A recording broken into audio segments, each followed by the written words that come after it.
Do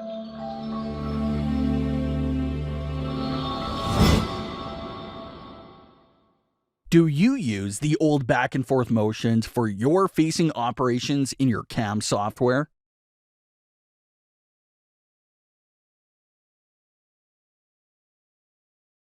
With adaptive or spiral facing operations, the toolpath is designed to minimize the time required for stock removal.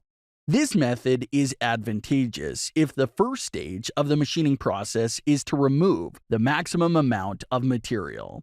Toolpaths such as these are useful when using smaller end mills to face and to have continuous engagement. It is important to plan tool motion in order to achieve continuous engagement and to complete the entire work area. Once the toolpath has been determined, run simulation to verify the time and toolpath. Simplify your CNC programming workflow with the short learning curve yet powerful CAD/CAM software, SprutCAM.